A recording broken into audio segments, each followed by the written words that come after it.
Six of Cups, Three of Swords, Three of Pentacles.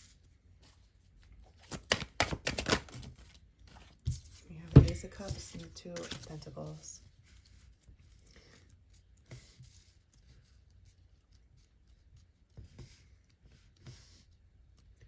Okay. Looks like someone's trying to make a decision on their heart's choice. They're coming from a place of hurt.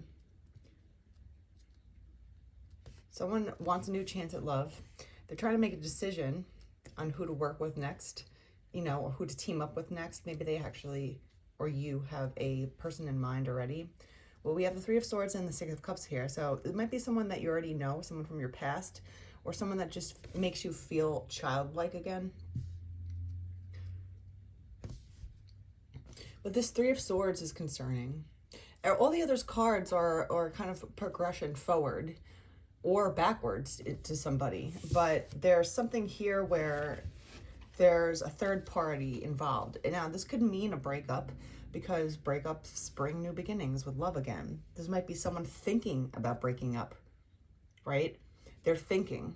They're going back and forth. The Two of Pentacles, even though there is a strong connection of yin yang, masculine, feminine, fitting like a glove together in, you know, a polarity kind of way. You know, there's heavy waves behind this person. They're trying to make a decision. Do I go up? Do I go down? What do I do?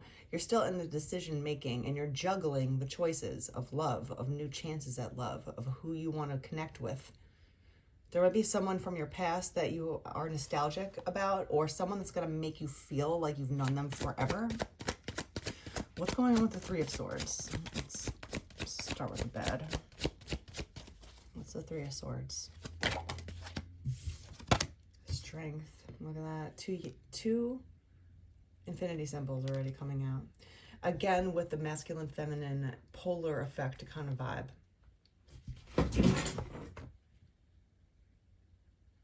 Okay.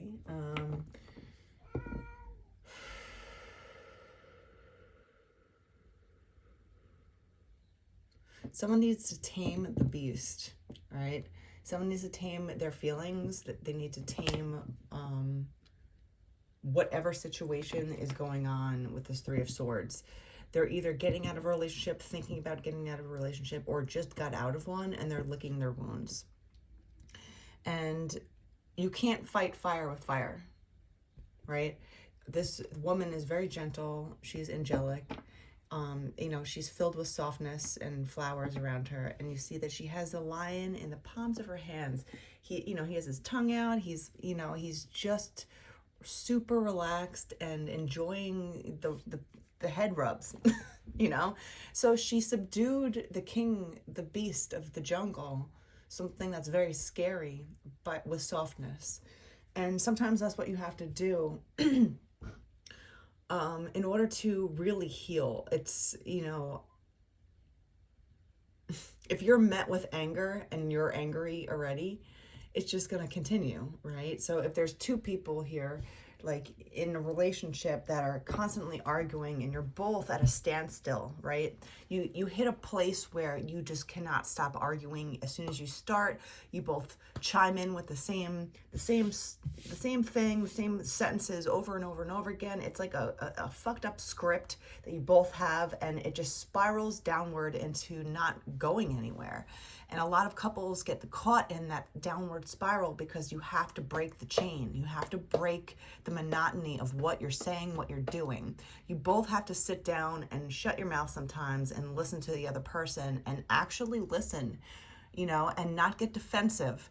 And sometimes most of the time, you're going to hear things that you don't want to hear, because that's part of actually listening. You're giving someone the floor to say what they need to say openly and safely. That person might feel validated then if you actually just come from their point of view. You don't have to agree with their point of view. You don't even have to want to be on their side with their point of view. And you can have your own reasons to defend yourself. But the act of, you know, the active act of listening to somebody and just giving them the floor and letting them say what they need to openly without defending yourself, without chiming in, without interrupting them, could help the scenario by letting someone actually feel heard. Everyone needs to feel heard with their side of the story, and that is necessary in this type of relationship, this yin yang kind of relationship, because you will clash at one point. Even if you both click together and you're just like, in this energy of the Six of Cups, you're like, this person makes me feel alive. I love them. They take all the goodness out of me. I feel like a child again. I feel in love, right? I want to share my love with this person. The yin yang or the infinity, it goes up and down and up and down. So even though you might get along like 90% of the time, there's going to come a time where you clash. And that is the scenario, or those are the scenarios where you're really going to need to bring this out, to listen to each other and give each other the floor, even if they say the most wild thing, right? You have to learn how to just take a deep breath and not block them out, but actually listen to the other person, because that is where communication is going to lie. Because then if you give that to the other person should give that to you back. And then you both have the floor. You both have time to talk freely without getting interrupted. You both are being, empathically heard by your other person. Now, empathically heard, you have to put your shoes in the other person's scenario and try to figure out how they might feel, and actually try to feel how they feel about the scenario from their lens. Even if their lens is really smudgy and you're just like, you're not seeing the whole picture, Then once you can empathically vibe with them and feel why they might be feeling a certain way, that's where communication comes in, where you could talk and be like, yes, okay, and then once you are both heard correctly and you feel like your nervous system can calm down when you talk to each other, because once two people hype up and they start arguing a lot, good luck calming down, it's too much. So if you keep the energy down here the whole time, you have a much greater chance at communicating, really communicating with each other. And that's where teamwork comes in, Three of Pentacles, right? So you or someone else is looking at a new chance of love. They see what they see here, but there is this heartache energy, because let's face it, if this woman, right, didn't pet the lion, who's capable of being a huge beast, ferocious, rip her apart in 3 seconds, he can, the lion can overpower her immediately, but she's not trying to overpower the lion. She knows better. So how you don't overpower someone that's already trying to overpower you. You dim their anger, you subdue their rage, right, by softness, hearing someone out, petting their head, consoling them, because again, anger is just sadness turned outward. So if there's someone, if you're both angry or you're met with some kind of anger here with this Three of Swords, you have to subdue it. And it takes a lot of patience and skill and control in order to not get mad yourself, because people are going to piss you off, and you're never going to agree with someone 100%. It doesn't matter if they're your best friend, your mother, your other is someone that is your soulmate. You're always going to disagree at some point. And how you disagree is how you move forward, because everyone thinks we get along, we like the same things, we like the same sports team, we eat the same food, we're soulmates. And it's okay, maybe you found a good friend. But the true test with couples, with people, families, groups, any kind of scenario, any kind of relationship, is how the quality of your arguments, actually. How fast can you get over an argument? How fast can you communicate and find a common ground, or just say, we respectfully respect each other's opinions even though we don't agree. Let's move on. Maybe there's something where even if you both don't agree and you're really solid in your decision, maybe there's a middle point where you can both compromise and actually find a better solution. Because arguments are opportunities for growth. We don't argue with people unless we're dissatisfied in some way or feeling limited or feeling disrespected. So when you can juggle the ups and downs of life, like the ship can, going up and down these waves, right? And you can juggle it with almost like a jovial sense of humor. Not to say that you're gonna make fun of somebody for their feelings, because that is not something you should do, but almost be like, okay, well, we're fighting, but you're my love. You're everything to me. I don't agree with what you're saying, and here's why, and I heard you, and whatever, but I want to make this work. How do we make this work? I don't know what the answer is, but even just saying I don't know what the answer is, but I want to figure out something that helps us both is an answer. It shows the person your intent. It shows the person that you're willing to work towards a goal, a future together, right? You're willing to play, like put your heads together to figure out a good answer for both of you. And the faster that, like, you're going to be tested with this. This is something that not every single couple is going to be tested with this. So the faster that you can go through that scenario, get through it, talk it out, and come up with a solution that you're both actually really satisfied with at the end. Like, not someone like eating their words, not someone like gulping down their emotions. No. Someone that actually feels like, wow, okay, we actually successfully navigated this and we're cool with each other. There's no disdain. There's no remnants of emotions. There's no anger towards them, no resentment, because resentment is the killer of relationships. As soon as you resent your partner, it's done. It's done. There's no respect anymore. So you have to respect each other enough to want to move forward. How bad you want to keep having this, cup flow together. This is the beginning. 1, 2, 3, right? So I'm seeing that, in order to heal a broken heart, relationships heal and relationships hurt people.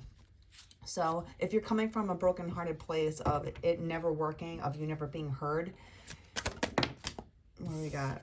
The Ace of Pentacles popping out. Beautiful. So you have the Ace of Pentacles and the Ace of Cups popping out. You're going to have a new opportunity to put this to the test.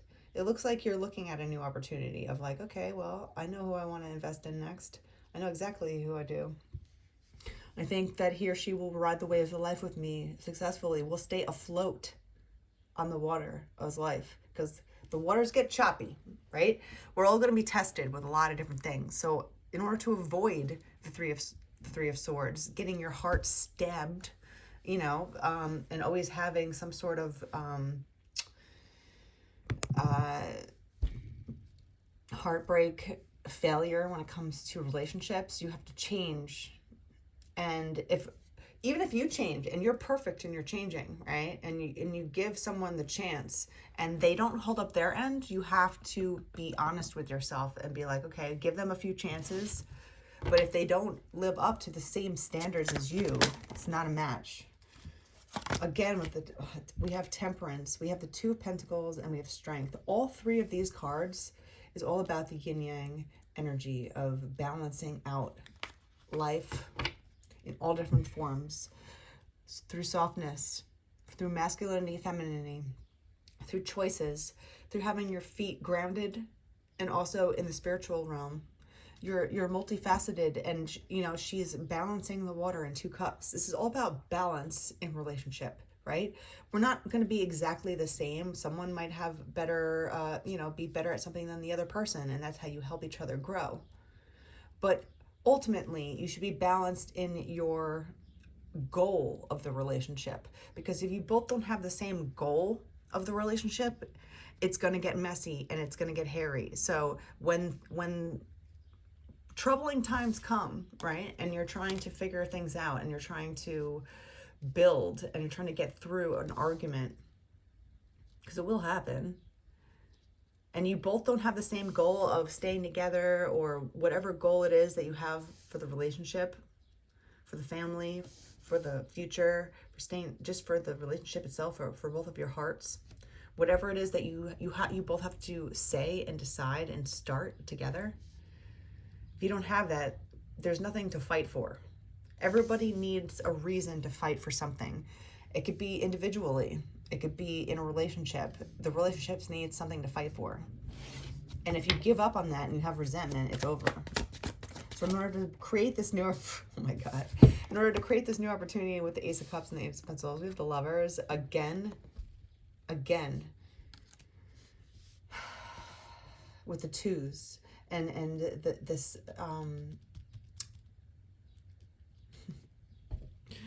masculine, feminine, you know, coming together. It's screaming yin yang energy to me. It's screaming like once you meet the right match, you have everything to fight for already.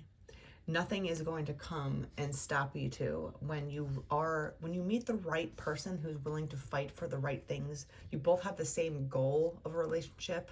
It's not just like, hey, I like you, you're cute.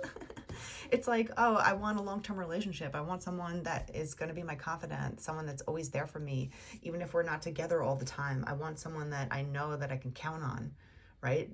If I can't make the right decision, I know I can rely on the other person to help me make a decision. They keep me grounded. They keep me thinking. They keep me feeling secure. I love them. I feel like they're my other, you know, they're like my twin flame, kind of like they are my lover, you know. And the strength, you know, having that duality of strengths and weaknesses, when you put it together, it's strong.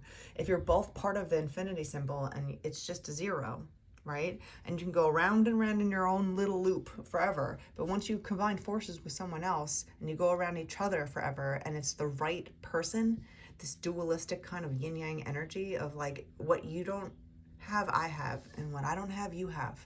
We're going to work together and we're actually going to heal each other. That's the healing energy of like knowing that this relationship will last forever, because it doesn't matter what kind of messed up things happen. It doesn't matter what kind of scary situations happen. You can subdue it together. You can rely on each other. You can rely on each other because you both have the same goals of what you want out of a relationship. And that. Injustice. Here he comes again. Justice is all about duality as well. Look at the scales, right? The scales of the justice system. They have to be balanced, right? So this is all about balancing out energies and balancing out your future with the right person, the right pick, because that's how you heal yourself from past hurts, and that's how you heal yourself from future hurts. And you almost, it's like an insurance of not fighting as much, because yes, there's going to be things that annoy each other about you. That's obvious. We're humans. We annoy each other. But if you can actually talk about that out loud and not have resentment for someone because you don't know how to speak, that's another thing. Like a lot of people that don't know how to communicate or don't practice communicating, or they're afraid to communicate, they develop resentment because they don't feel like they have another choice on how to handle themselves. It's like, no. Use your words wisely. Words are so important. And especially when you're trying to communicate with your other person here. In order to stay grounded, you have to use your words. This person, you might think that they can read your mind, and maybe they can read your intentions or your feelings by looking at you, but they don't know what you're thinking. You have to say what you're thinking. You can't just expect someone to read your mind. Right? You can't expect someone to know everything that you need in your heart. And that's how you heal, and that's how you prevent yourself from heartbreak going forward.